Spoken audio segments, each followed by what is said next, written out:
5 seconds, burn like gasoline. Fast as a nightmare, dipping the scene. Till I crush up like a demon scream. Baseline grows where the fear begins.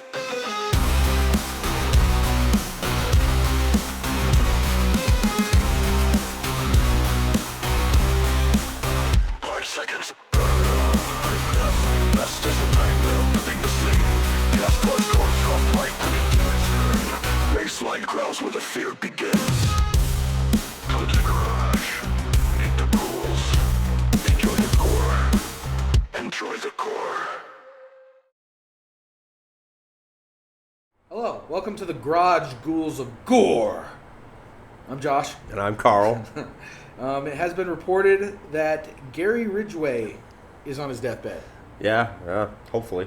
Yeah, hopefully, with fingers crossed. But yeah, other reports are saying that it's not true. Mm-hmm. But, I mean, most of the places that you look are saying that he's on his deathbed, he's receiving end-of-life care. Gary Ridgway was known as the Green River Killer, and he was convicted of murdering 49 women, but could have committed 60 or more because he said he killed so many people that he lost track. Yeah, scumbag. He avoided the death penalty with a plea deal to show authorities the locations of the bodies. And most of the time he took them out to show them bodies. He couldn't even find the bodies. His last victim was identified as Tammy Lyles last year in 2024. So he was caught in 2003, and they are still finding bodies. Yeah, it's insane. So, I guess he's preparing to meet his maker. I hope so. Yeah. I hope so. Don't think his maker's going to have anything nice to say about the guy. No. And the other thing we got going on in the world that's pretty damn dark is a global satanic abuse ring was uncovered in Sydney, Australia. 4 men have been apprehended and charged in connection with an international pedo ring and connected with online groups sharing videos and chatting and all types of twisted stuff. It's pretty bad. They have abuse victims from babies to the age of 12, and it was ritualistic. They kept including the word satanic in all this. It's just been uncovered, so there's not a lot of information on it yet, but I'm going to follow up on this one, and we'll see where it goes. But it's pretty damn dark. Yeah, Australia's got some pretty gnarly ones. We do too. I mean, everywhere around the world. Yeah, but things are bad. Yeah. Everywhere. Five Nights at Freddy's 2 just came out. It takes place a year after the original. It was directed by the original director Emma Tammy, with the original cast returning, but it's got newcomers Skeet Ulrich from Scream, I want to see it because of him, and Wayne Knight, who is best known for Newman on Seinfeld. And I thought it was really nice to see Wayne Knight come back into acting, because it's been a long time. I saw the movie last night with my kids. Oh, did you? Yeah, I took my kids to see it, and it's getting really bad reviews from what I'm seeing. But it's a kids movie. What do they know? It's a kids movie, and I think you got to be fans of the game. So my kids were a little disappointed in it, but they still liked it. They said, but I mean, you can't really go too harsh on a kids movie. It's meant for kids. It's kids horror. Yeah, it's gonna be tame. Yeah, it's not. Yeah, but it was all right. It was worth the watch. The other one coming out that I really want to see is Obsession. It's supposed to be in theaters on May 15th. It's directed by Curry Baker, and the film follows Bear, played by Michael Johnston. He's a music store employee who buys a supernatural toy and wishes for his childhood friend to fall in love with him. And the childhood friend is played by Indy Navarrete. I don't know who that is. I don't know who anymore. But that one really grabbed me. Not a whole lot on it yet, but May 15th it'll be out, and I am definitely going to see that one. It did look good by the trailer, though. Yeah. I like these new way of doing trailers where they just show little pieces and they're not really giving anything away. Real subtle. Yep, I like it. Yep, let's get into what we're going to talk about. So today in the garage, we're going to be talking about the Hi-Fi murders. This happened about 30 minutes away from where we live, so it's another close to home case. Took place in the 70s, and once again, it's another case where a lot of people that I know don't even know about this. Oh, yeah. And I find that kind of odd. It's very brutal, and it's very graphic, so viewers be warned. On April 22nd, 1974, a robbery in Ogden, Utah turned deadly and into one of the most vile and twisted crimes in Utah history, when several men entered an electronics and stereo shop called the Hi-Fi Shop. The criminals moved the two store employees into the basement, and these two employees were 19-year-old Sherry Ansley and 20-year-old Stanley Walker. The store employees were then tied up and gagged with rope and duct tape, and the robbers returned to the upstairs and began rummaging through the store's merchandise. When, out of nowhere, a friend of Stanley Walker entered the store to thank Stanley for letting him park his car in the store's parking lot for the day while he ran errands, and this was 16-year-old Courtney Nesbitt. And Courtney walked in to find the robbers pointing a gun at him, and then he too was taken to the basement and tied up and gagged like the others. So there's actually been reports of there being two separate vans for the perpetrators, and with 6 different suspects. Mm-hmm. And you'll find out why 3 of them aren't mentioned. But after Stanley Walker had failed to return home, his father, Orrin Walker, became concerned and jumped into his car and headed to the Hi-Fi Shop. Shortly followed by Courtney Nesbitt's mother, Carol Nesbitt, who was also concerned about the whereabouts of her son. Both were quickly grabbed and taken to the basement at gunpoint, and were bound and gagged like the others. Still for reasons unknown, the robbers Dale Shelby Pierre and William Andrews began torturing the poor hostages, while a third robber, Keith Roberts, waited outside in the getaway vehicle. The 2 men began the torture by making the hostages drink liquid Drano, a highly toxic drain cleaner used to dissolve organic matter. And they got the idea for this From Magnum Force. Clint Eastwood movie. Dirty Harry. And in the movie, a lady is forced to drink drain cleaner, and she pretty much drops dead right away. Yeah, within seconds. Which, I mean, if you have a fucking brain... Yeah, these morons thought that's what would happen. They were trying to be quiet, as it was said. I don't know if we didn't say that before, but they had it pre-planned. They did. That they were going to kill anybody that came into the store. They brought the Drano with them. And they wanted to do it quietly, and they thought because of this movie that it would have been a good idea. Mm-hmm. And when the hostages had not died from the drain cleaning liquid, the robbers grew impatient and frustrated, especially because the poor victims were screaming and squirming in pain. So they began to kick and beat the hostages, before taking the gun and shooting Carol Nesbitt and Courtney Nesbitt in the back of their heads. Carol died instantly, but Courtney was rendered unconscious. Pierre then fired a shot at Warren Walker but missed. But despite the horrible pain from the Drano, he laid still, pretending to be dead. And at first, for a while, I had actually read that he was actually going along with it because he had to spit it out already. Yeah, he knew. But he was going along with it that he was in pain and screaming. He was so that mimicking them, yeah, the and others he that was, had drank it. Yeah, he was probably in a lot of pain. It's Oh, yeah. Can you imagine? yeah, it's horrible. And also is known that before they gave him the Drano, they actually told him it was vodka and sleeping pills. And it would just render them unconscious while they all slipped out and took off without a fuss. Yeah. But once they started, drinking it, they realized, that was a lie. But after that, Pierre told Andrews to go back upstairs for about 30 minutes. And he did this because he then dragged Michelle Ansley to the corner of the basement where he R-worded her right in front of the remaining victims. Then he dragged her back to the others and pushed her face to the floor and shot her in the back of the head. At this point, Andrews had returned, and both robbers had noticed Orrin wasn't dead. So they began to wrap a cord around his neck and tried to strangle him. But after several minutes, when Orrin had not died, they got impatient and they actually took a pen and stuck it inside Orrin's ear and began kicking and stomping on it until the pen came out of Orrin's throat, which that should have killed him, but he didn't die from it. And at this point, the scumbags had figured they had done enough and left in the getaway vehicle. And that's where the torture ended. Thank God. Good grief. Yeah. That's heinous, dude. This case really sickened me.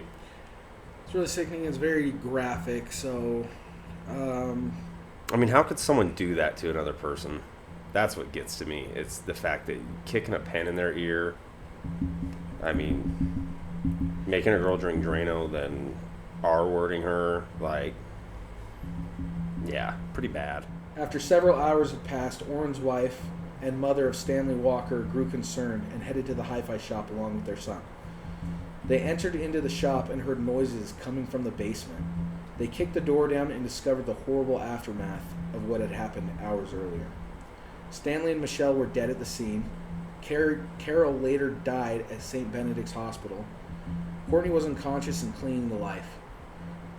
Although Courtney had survived, he spent 266 days in the hospital and spent the rest of his life struggling with the injuries he received that night.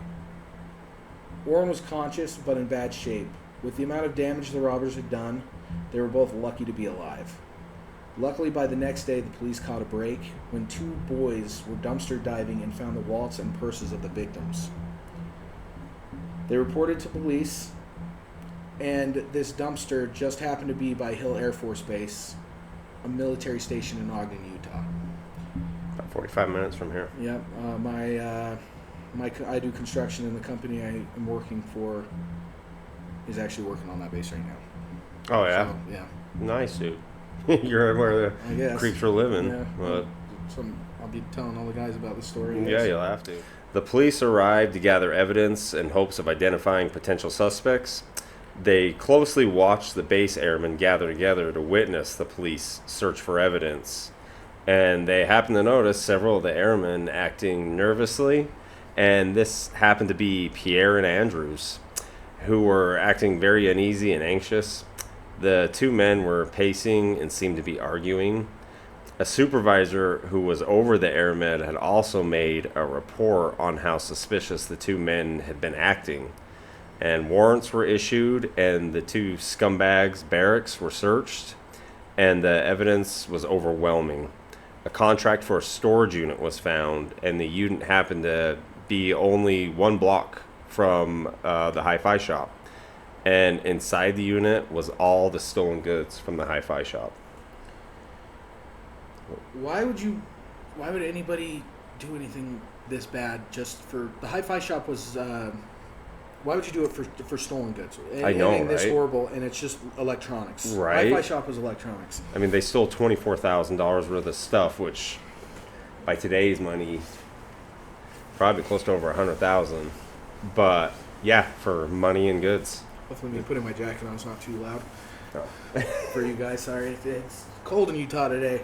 It is. But yeah, it's that's actually the only part of the story that I actually liked hearing was how they caught these guys. Oh, within days. Because they did, the detective that was called and showed up on scene and was digging through the garbage, he had in mind that these guys probably were from Hill Air Force Base. Mm-hmm. So he purposely put on a show because they had such a crowd gathered around the dumpster. To watch them, yeah. So he grabbed the wallets and stuff up with tongs and held it up, and they purposely had people in the audience looking out for anybody acting suspicious. Mm-hmm. And so the cop actually got an award for that. Yeah, see, which is awesome because Yeah. that's how they snipped them out. They were good detective. They got work. nervous as hell. Great idea. Right. They also found while they were searching their barracks the half bottle of Drano. It was wrapped up in newspaper and I think stuffed under one of their beds.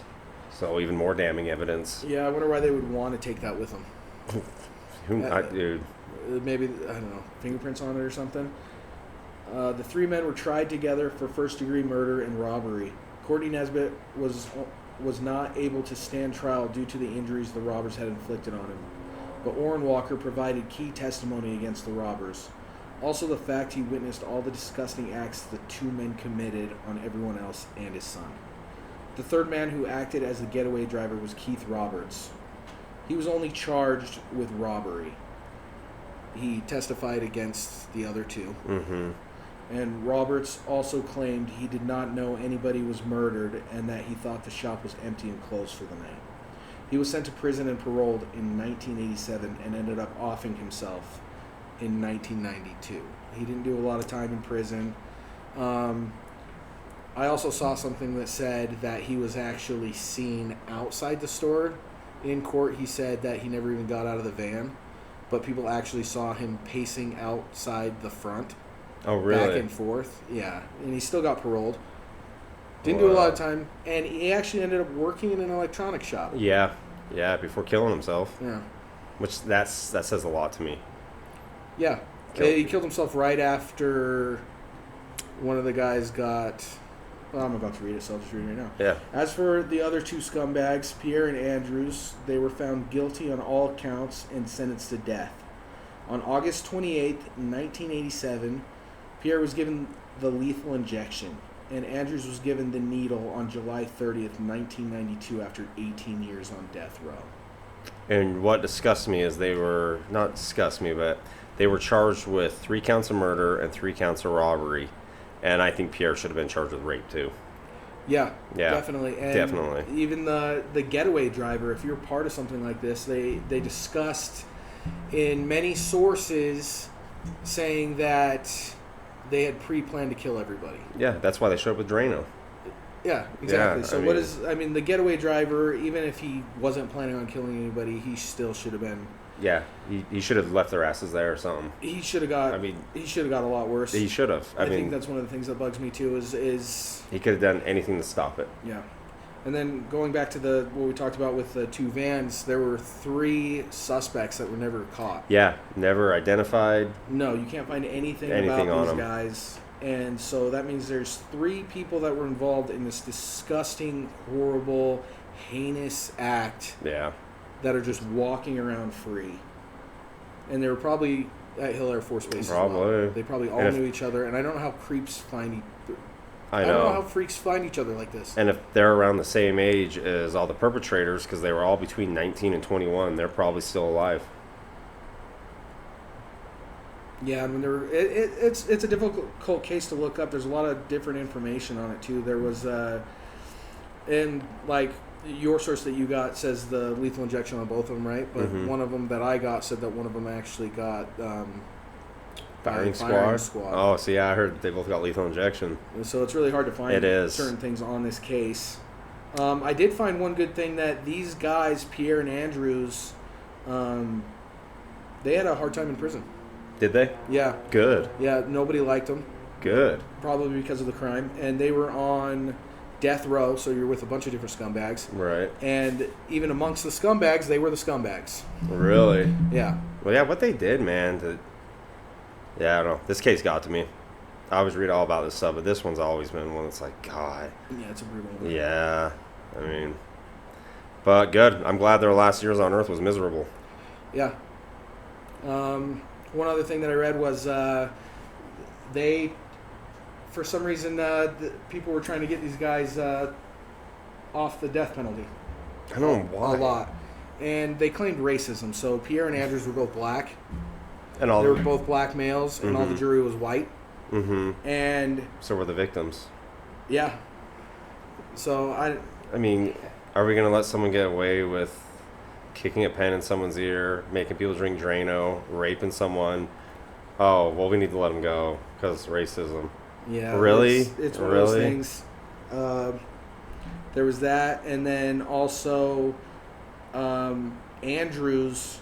They were trying to get Andrews off because they said he technically didn't kill anybody because But he didn't do any of the shootings, but he was the one that made everybody drink Drano. yeah, he So, showed up with a bottle of Drano. what- He planned on killing people. What was he planning on doing with the Drano? Why Yeah. when he fed it to him? When Yeah, he made him drink he didn't plan on killing one, but he brought a bottle of Drano. Let's think about this here. Yeah, I mean, Pierre was by far, he was the worst. He pulled the trigger. He committed the assault. But they're both guilty, and they both got what they deserved. Yeah. And the driver, Keith Roberts, actually reported... actually, it might not have been Roberts. Somebody reported that after he had shot one of the victims, Mhm. that he kind of paced around like he enjoyed it. Oh. I think this was all a planned thing to Oh, have an yeah. excuse to kill people. Oh, yeah. Honestly, because you're not gonna do this kind of... You're not going to do these kind of things to people just to steal electronics. Even $24,000, even if it was $100,000 today. I mean, people do Yeah. bad things for less, but I don't think you're going to go through something No, like this they- and get a whole crew together. And the thing is, too, they had the van loaded up. They could have just left, but they chose to go back in. Yeah, they could have just And, left them tied up yeah, and leave. they chose to go back in. I and mean, do either what way, they you're did. leaving a crime scene. What's worse? Yeah. You know? Yeah. Just stealing stuff or killing people. They wanted to Yeah, kill they would have people. done their time for robbery and been out, but no, they decided to torture and take people's lives, and it just ain't right. The whole thing was just wrong. And, well, they got what they deserved. We don't have to worry about them anymore. Well, it's a pretty tough one, though. I know there's been a Yeah. lot of times through this. It's just I just don't even know what to say. A lot Yeah. of these true crime ones, you think they're gonna, you think you're just reading off a paper and you think it's gonna be easy, and Yeah, you just did all the research, and it gets you when you read it. it does. I've had enough of this one, all the research I've done. So next week we're gonna be doing something a little happier. Hmm. We're gonna be doing just our top 10 favorite horror movies. Discuss a little bit about that. Yeah. So it should be nice. Have some nice conversations about movies. We appreciate you guys stopping by the garage and Yes, thanks hanging so out with much. us. Have a good night. Thank you.